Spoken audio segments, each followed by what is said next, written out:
In this question, we're given a point, 3 and 4, and we have to find out which equation below it will satisfy. So we're given 4 choices.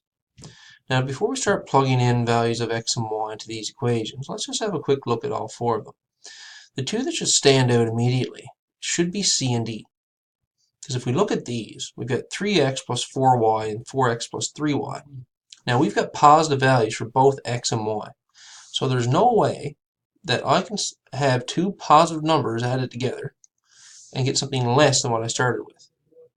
So I can rule out C and I can rule out D. Those are done.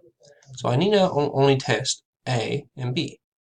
So remember, x is 3 and y is 4. So starting with A, plug 3 in for x, minus 2 times y. So that'll give me 3 minus 2 times 4, which is 8. And 3 minus 8 will give me a value of negative 5. So that doesn't work for A. So my answer has to be B. And just to verify that, let's take B off to one side. We'll say 2 times 3 minus 4.